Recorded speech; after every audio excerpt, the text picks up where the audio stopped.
I had to climb down like Spider-Man, 50 meters straight down, clinging to the rock wall with my fingers. Then I crawled another 100 meters through a tunnel so narrow I couldn't turn around. I was 17 years old. When the chamber collapsed, 35 people were buried alive around me. Most of them were younger than me. I was one of 2 survivors. Both of my legs were crushed. I will never walk again. That is a sworn testimony from a Congolese teenager identified only as John Doe 5. The tunnel that took his legs and killed 35 of his co-workers was operated by Congo Dongfang Mining, a subsidiary of the Chinese company Huayu Cobalt. Huayu Cobalt supplies the refineries that feed the battery makers supplying Apple, Samsung, Google, and Tesla. The cobalt the boy was digging when his legs were destroyed is the same mineral inside the device you are using to watch this video right now. Welcome to Kolwezi, Democratic Republic of Congo. Population 450,000. They call it the cobalt capital of the world. 76% of the planet's cobalt comes from this country, the mineral that makes every smartphone battery, every laptop, every electric vehicle function. Beneath this city, right now, an estimated 40,000 children are digging it out of the earth with their bare hands. Some of them are 4 years old. What does it actually look like inside a tunnel where children are digging the cobalt for your iPhone? How did an 8-year-old named Dorson survive working 12-hour days in the rain for less than a dime? And what finally got him out? And why did a United States federal court rule that Apple, Tesla, and Google bear absolutely no legal responsibility for the children killed and maimed extracting their cobalt? Kolwezi sits in the southern DRC province of Lualaba, about 300 kilometers from the Zambian border and nearly 2,000 kilometers from the capital Kinshasa. The city is built on top of approximately 3.4 million metric tons of cobalt, roughly 2/3 of the entire world's known reserves. Mining permits cover most of the city's surface area. The major artisanal sites have names that sound almost peaceful. Shabara, where 20,000 people work, in rotating shifts of 5,000. Tilwezembe, Kamalombe, with 11,000 workers. And Kasulo, a residential neighborhood where, starting in 2014, people began digging cobalt mines through their own kitchen floors.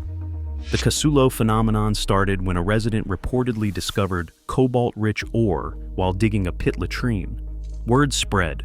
Within months, nearly all 10,000 residents were excavating beneath their homes, their churches, their streets. Satellite images show entire blocks that have simply disappeared over the past decade, swallowed by the tunnels below. Researchers documented mine shafts descending 15 to 30 meters directly through living rooms. The municipal government banned mining in Kasulo in July 2014, after 5 diggers had already died in landslides. The digging continued anyway. The poverty was too severe. The cobalt was too valuable. The scale of what's happening here defies easy comprehension. The DRC produced an estimated 225,000 metric tons of cobalt in 2024, 76% of the global total, up from 74% the year before.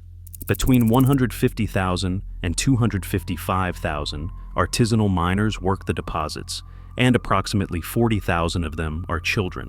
That's a UNICEF estimate from 2014. Nobody has conducted a more recent count. The children keep digging. The world keeps not counting them. Artisanal mining means mining without industrial equipment. It means hand tools, pickaxes, chisels, rebar sharpened into scrapers. It means tunnels dug entirely by human labor, descending 60, 80, sometimes 100 meters straight down into the earth.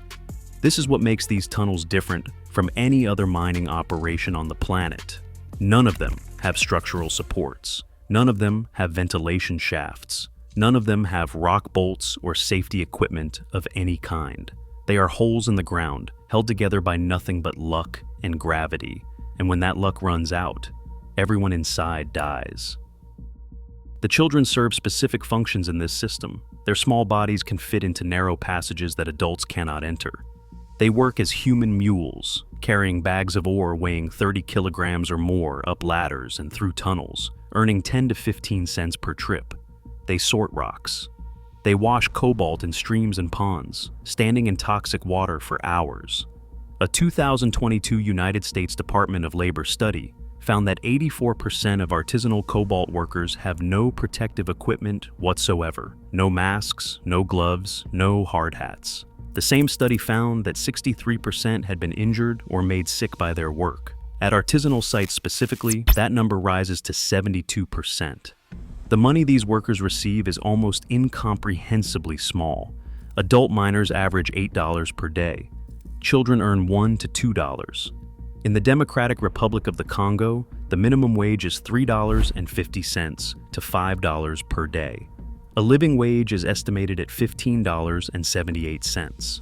Meanwhile, cobalt sells for $20,000 to $56,000 per ton on international markets. The global cobalt market is valued at $16 to $17 billion. The children digging it out of the ground cannot afford to eat. So imagine you are one of them. You wake up before dawn in a shelter made of tarps and scrap metal near one of the mining sites. You have not been to school, your family could not afford $6 per month for fees. You are 12 years old, 9 or 6. Today you will descend into a tunnel that might kill you. You walk to the mine site in the dark, joining hundreds of others converging on the same pits. The entrance is just a hole in the red earth, maybe a meter wide, with a rope or a crude ladder disappearing into blackness. You have done this before. You know the rope might be frayed. You know the ladder rungs might break. You climb down anyway because there is no alternative. The descent takes your full concentration. You are barefoot, shoes are a luxury, and you cling to small ledges carved into the rock face, feeling for each foothold in the dim light filtering from above. Some tunnels have ropes, some have ladders made of branches lashed together, some have nothing but the rock itself.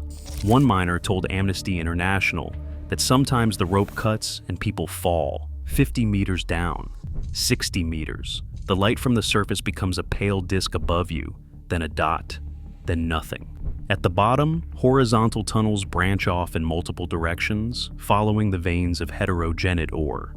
These passages are narrow, sometimes you have to crawl on your stomach, and they curve and rise and fall unpredictably, extending for dozens or even hundreds of meters.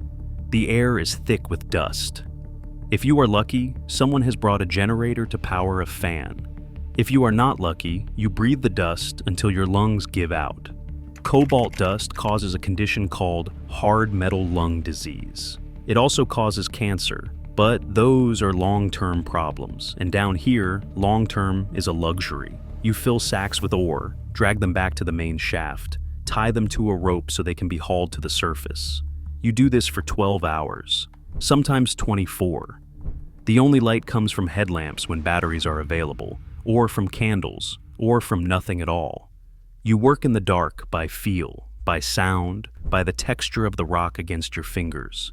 At least the darkness is consistent. You cannot see the walls that might collapse on you at any moment. Bon appetit, by the way. If you eat today, it will be whatever you can afford with yesterday's wages. For Dorson, an 8-year-old found by Sky News in 2017, that was nothing. He told reporters he had not made enough money to eat for the past 2 days, despite working 12 hours daily. He earned approximately 8 British pence per day, less than 10 American cents. He was photographed cowering beneath the raised hand of an overseer who did not appreciate the cameras. Dorson's mother was dead. He lived with his father somewhere in the bush near the mining sites. When Sky News reporter Alex Crawford found him, he was working in drenching rain, hauling heavy sacks of cobalt rocks, barefoot and soaking wet. He was 8 years old. He had never been to school. His entire life was this: wake up, walk to the mine, carry rocks until dark, try to earn enough to eat, fail, sleep, repeat. This was his childhood.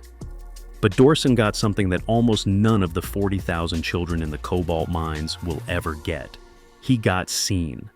The Sky News broadcast reached millions of viewers, and some of them donated to a charity called Kimbilio that works to rescue children from the mines. Kimbilio arranged Dorson's extraction.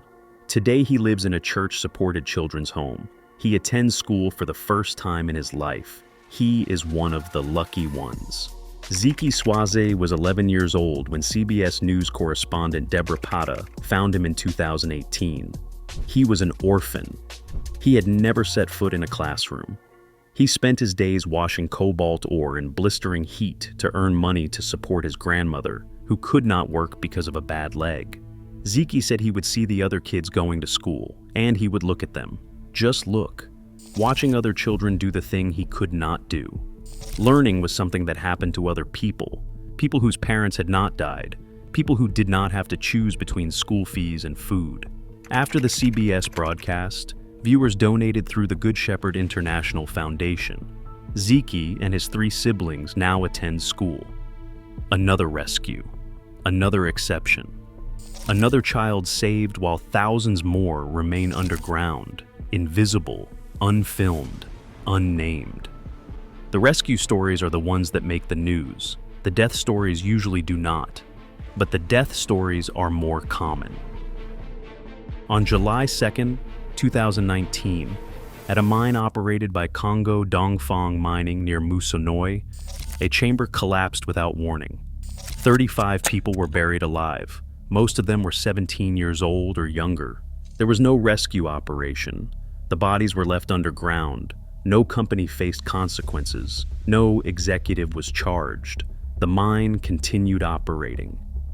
John Doe 5 was inside that tunnel when it collapsed. He was 17.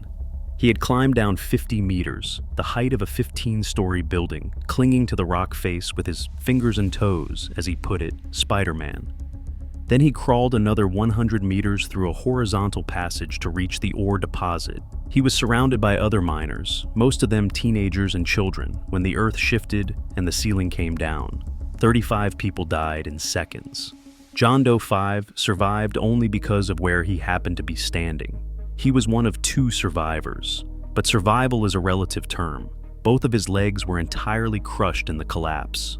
He will never walk again. He was 17 years old, and his working life was already over, ended by a tunnel with no structural supports extracting a mineral for companies worth trillions of dollars.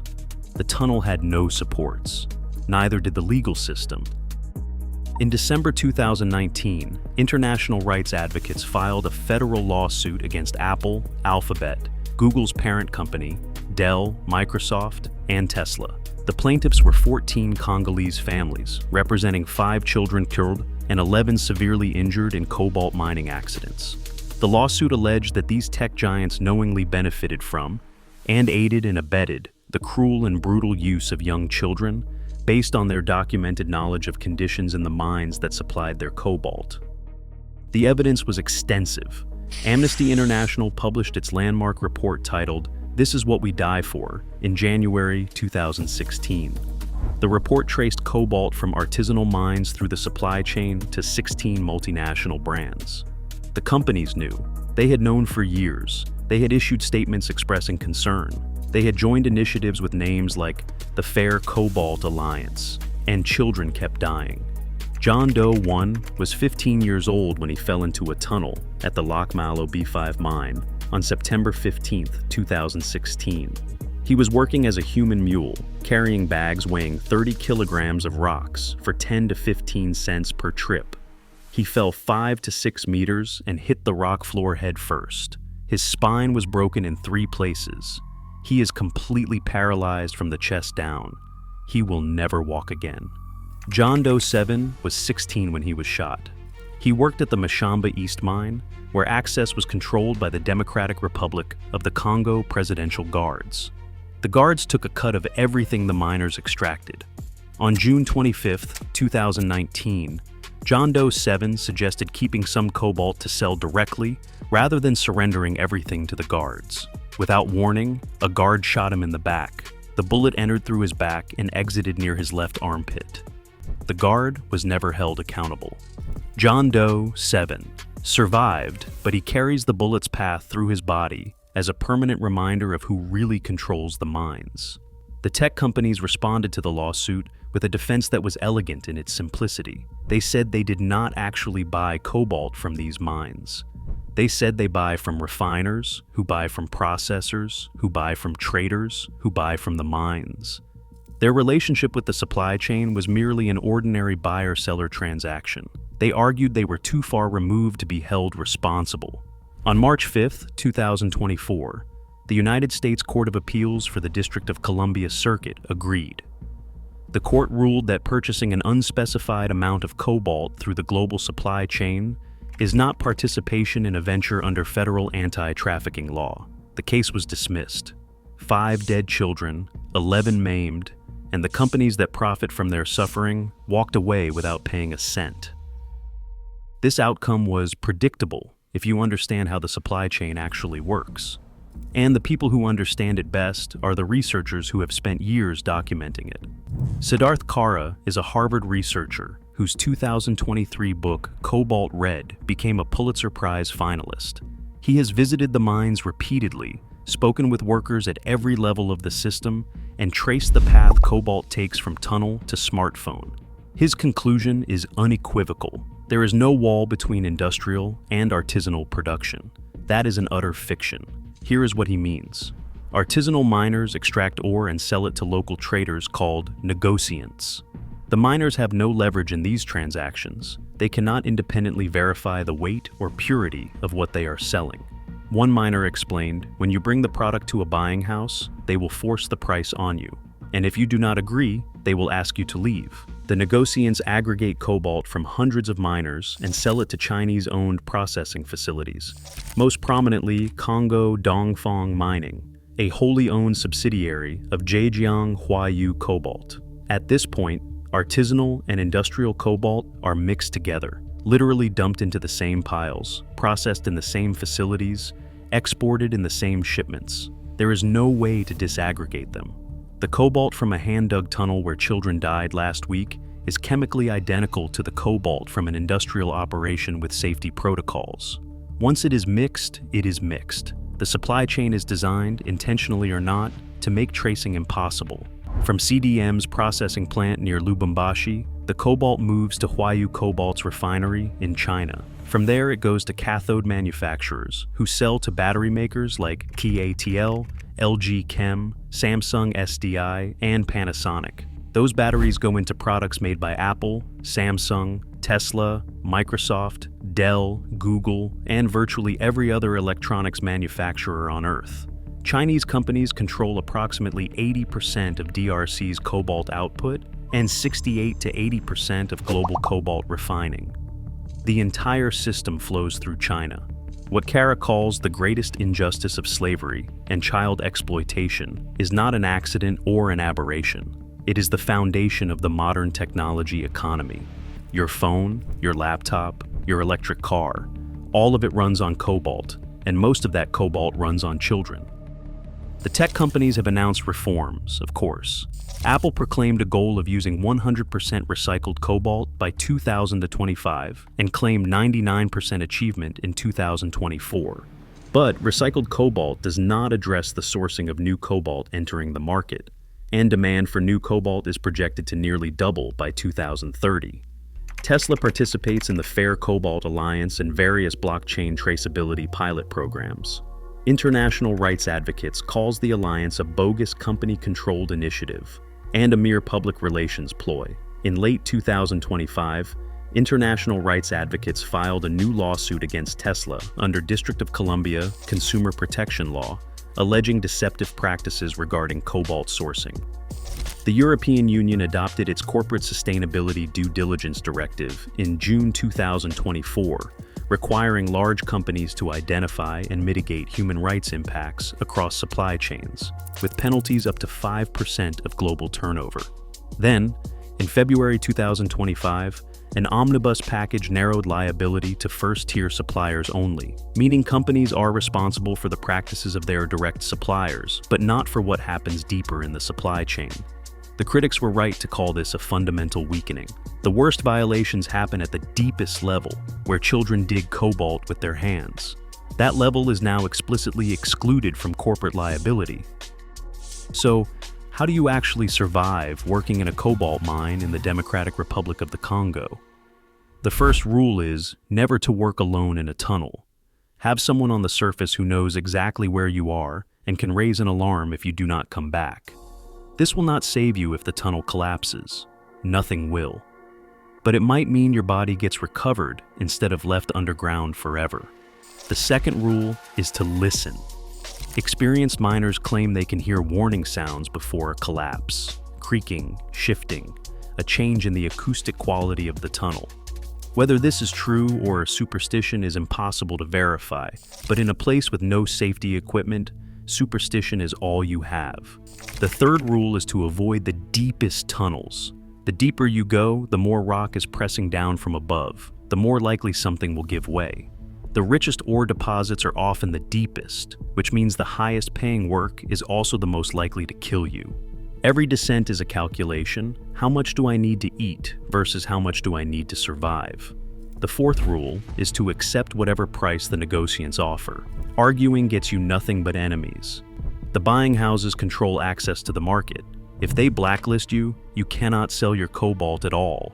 Take what they give you and walk away.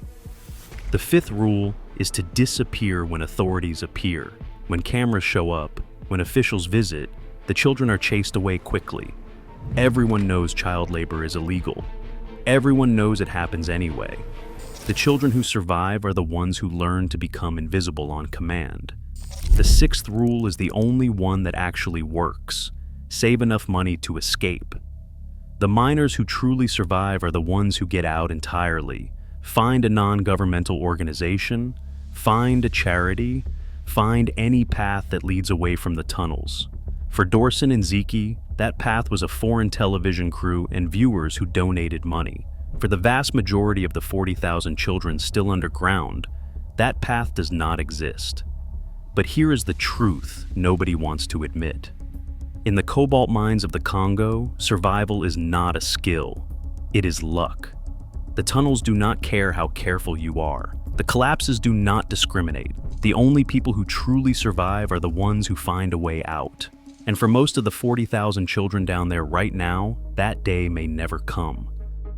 The pattern did not start with cobalt.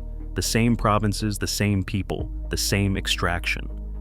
When King Leopold II of Belgium claimed the Congo Basin as his personal property in 1885, he created a system designed to extract maximum wealth with minimum investment in the people doing the extracting. Under his Congo Free State, the resource was rubber. Villages received quotas.